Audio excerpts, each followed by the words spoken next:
Love you. Is het tozen natten? Dit is tozen nat.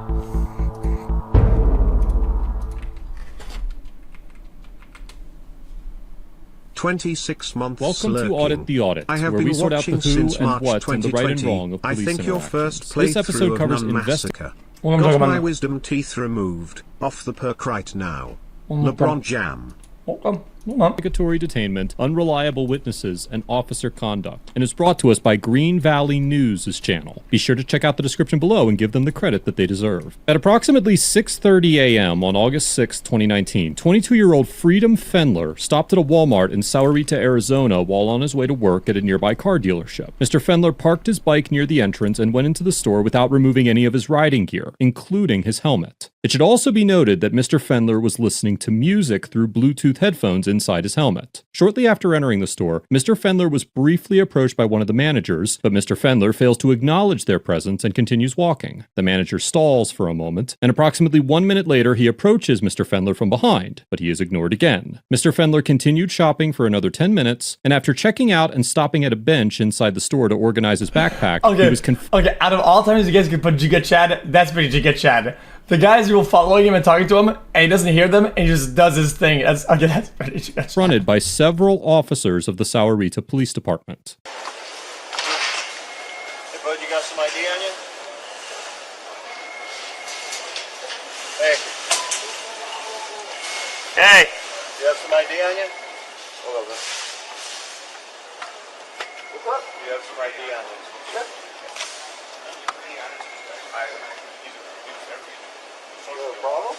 Yeah, management's been asking you to take your helmet off while you're walking around in the store and you're just ignoring them. What are you talking about, man? You think I'm talking just to Dude, do me a favor, take your helmet off. You're not going to speak with us with your helmet on. Okay. At this point, the officers have initiated an investigatory detainment, and Mr. Fendler surrenders his identification without question or protest. The legality of wearing a helmet inside Walmart is irrelevant. The real issue at hand is whether the officers have reasonable suspicion to believe that Mr. Fendler is trespassing, and given that the manager who called 911 said that they had asked Mr. Fendler to leave several times, it is likely that the officers would be within their authority to detain and investigate him. As with many states, citizens in Arizona are required to state their name if a police officer suspects them of committing a crime under Arizona Revised Statute 13-2412. And Mr. Fendler would have been required to state his name if he hadn't peacefully surrendered his ID. Everything seems so good so far.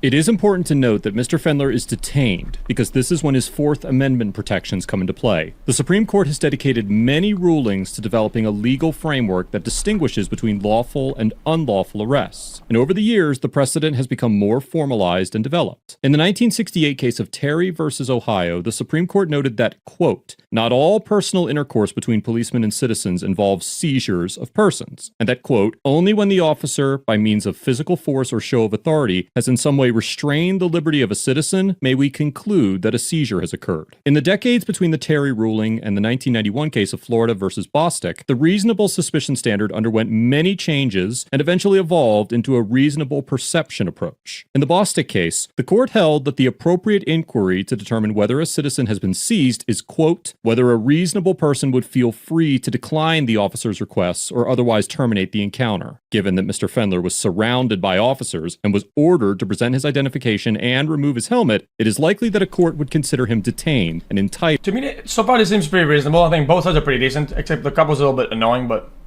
to everything seems good so constitutional far. protection.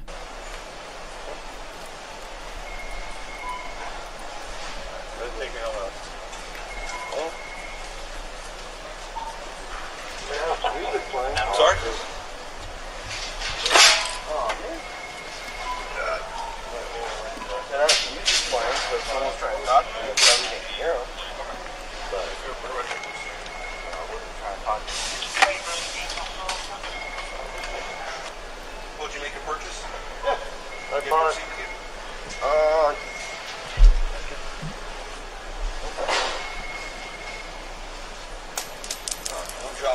Dropping everything, man. Yeah, it is. So he said they Yeah. get music Yeah, what's the point of showing a proof of purchase? Can't you browse? Whether you browse the store or didn't browse or didn't bought something, does that really fucking matter? playing in his helmet. I walked right up to just like I'm talking to you right now. Stood right there. So I need Okay. No,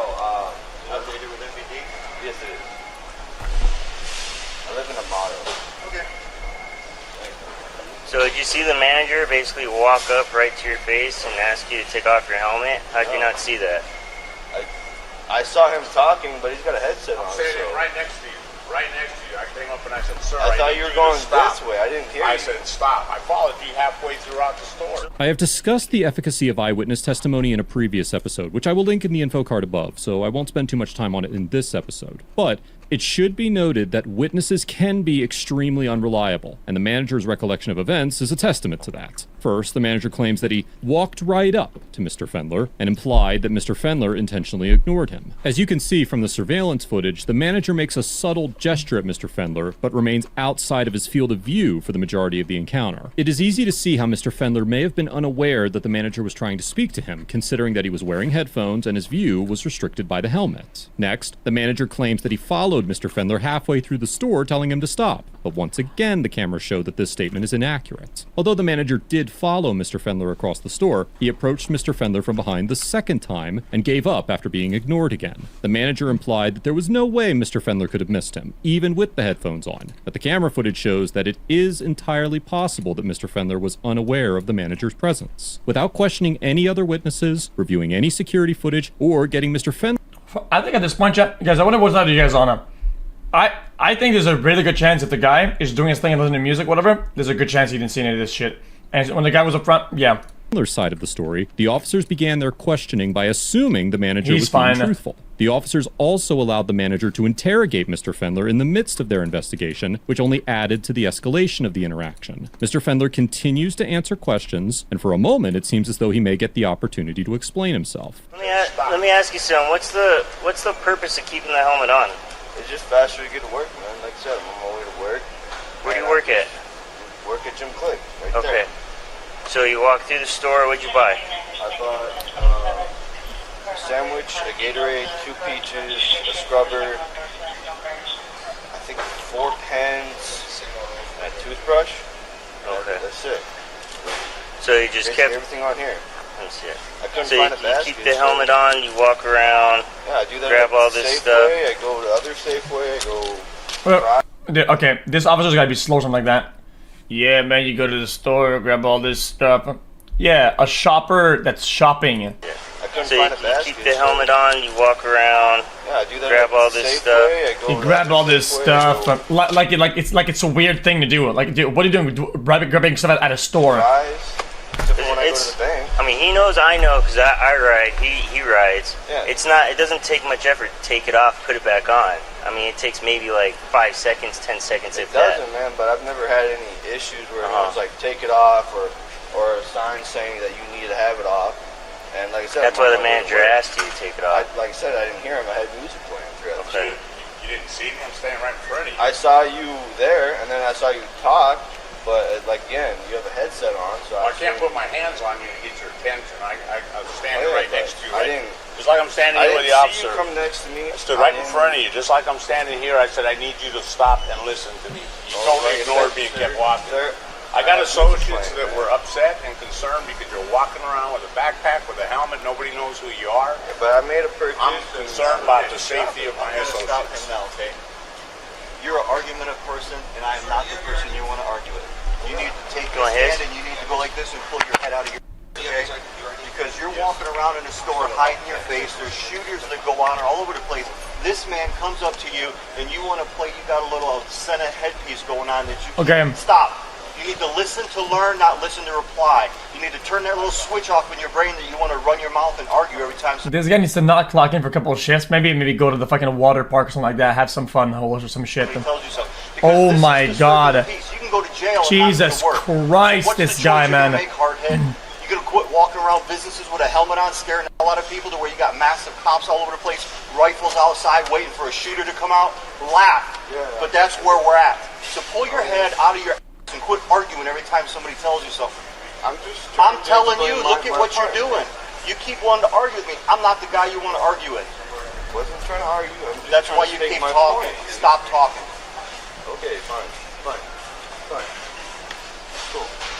This is Officer John George, and his emotional Guys, his tangent would really make sense if it was kind of reasonable, but this almost feels like a fucking parent making an example. Yeah, people die doing this or whatever when they talk about playing hide and seek without wearing a helmet on or some shit. This is Officer Okay, bad John example, George. but yeah, you get the point, And his though. emotional outburst did nothing to progress the investigative You get intent the of point, Mr. though. Fenler's Here's the point. detainment. In fact, it hindered the officer's ability to build a complete contextual narrative around the accusations being put forth by the manager. Not only was Officer George's reprimand unprofessional and uncalled for, but it also violated Mr. Fenler's First Amendment right to free speech. In the 1987 case of Houston versus Hill, the Supreme Court held that citizens have a right to voice their opinions to or near police officers, whether or not they are in the performance of their duties. Mr. Fenler was detained when Officer George ordered him to stop talking, which essentially amounts to a government official depriving a citizen of free speech. There are also implications of Fourth Amendment violations associated with Officer George's conduct as well. In the 1983 Supreme Court case of Florida versus Royer, the court recognized that, quote, the scope of the detention must be carefully tailored to its underlying justification, and that, quote, the investigative methods employed should be the least intrusive means reasonably available to verify or dispel the officer's suspicion in a short period of time. Officer George's behavior served no investigative interest, and Mr. Fenler was forced to listen to and obey the officer because he was being detained. Although unlikely, it is possible that a court could find that Officer George violated Mr. Fenler's Fourth Amendment rights by extending the length of the stop to lecture him and force him to be... I know why the cops think like lectures are good.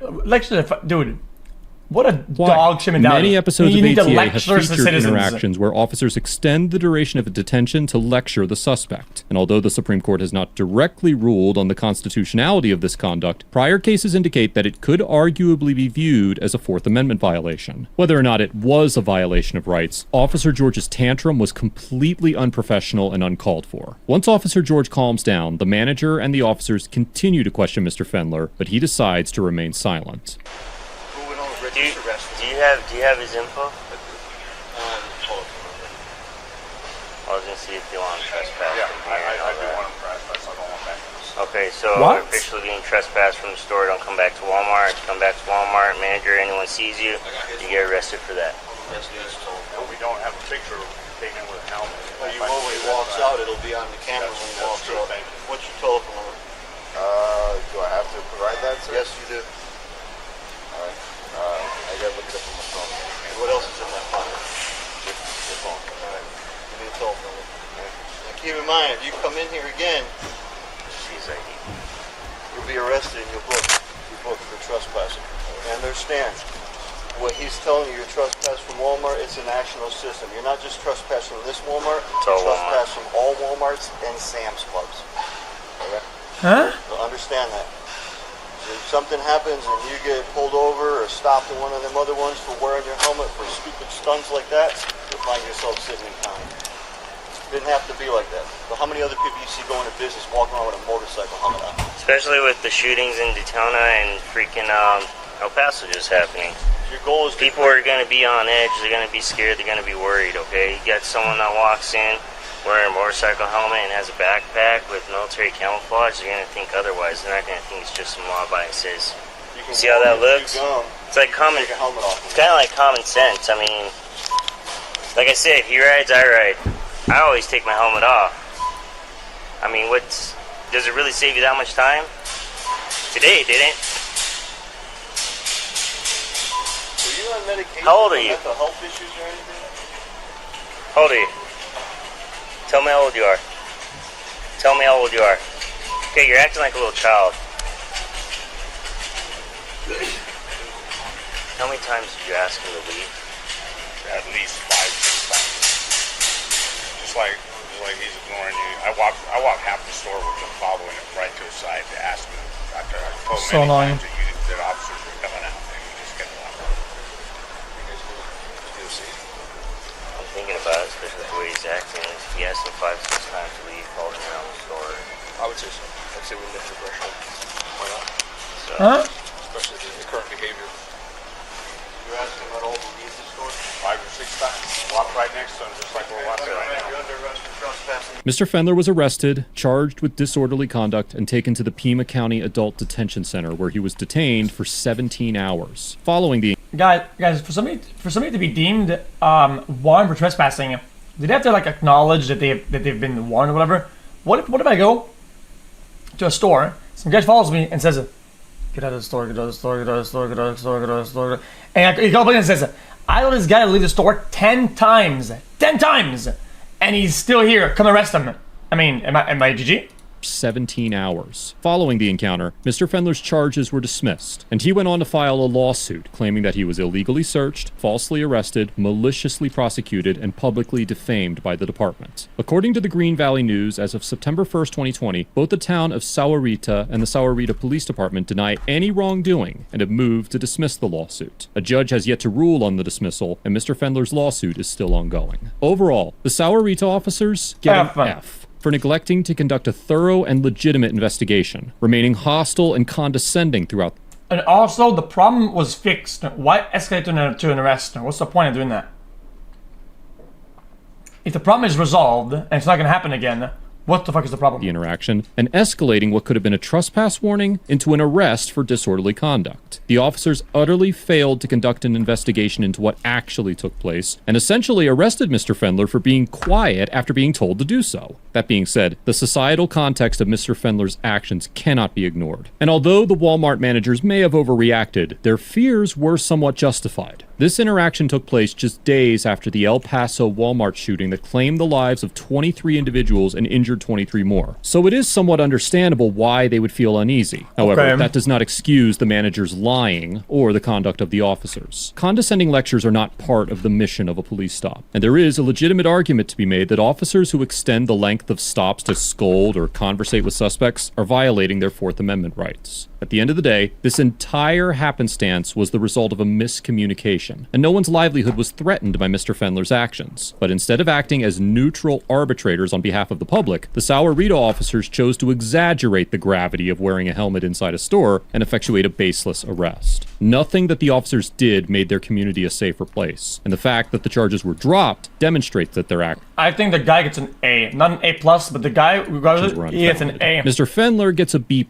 Hey, because come although on! he could have exercised his right to remain silent more tactfully, he remained calm and compliant throughout the interaction, made a legitimate attempt to establish a productive dialogue, and followed up this encounter with the proper legal action. Mr. Fendler was outnumbered from the start, and there likely wasn't much that he could say or do to avoid being arrested, especially considering that he wasn't saying anything when the officers decided to arrest him. Mr. Fendler made a genuine effort to dispel the officers' suspicions, but once Officer George finished his condescending tirade, Mr. Fendler shut down, and rightfully so. While Mr. Fendler did eventually decide to remain silent, he neglected to verbally acknowledge that he was invoking his Fifth Amendment right, and the moment he chose to begin his silence could have been more calculated. I commend Mr. Fendler for his ability to maintain his composure throughout this encounter. So this seems kind of petty, but when the cops say, at this time, you have the right to remain silent, right? What if your reply is to remain silent? How's that a problem? You have to state, I'm now silent. You have to go from a sentence to another. And for following up with the proper legal action. It will be interesting to see the outcome of Mr. Fendler's lawsuit, but it may be some time before a conclusion to this encounter is reached. Let us know if there is an interaction or legal topic you would like us to discuss in the comments below. Thank you for watching, and don't forget to like and subscribe for more police interaction content. No, but you should. Okay, makes sense, yeah. Also, what he's saying is that he gets B+ because he should have said instead of just doing it. Makes sense. Okay.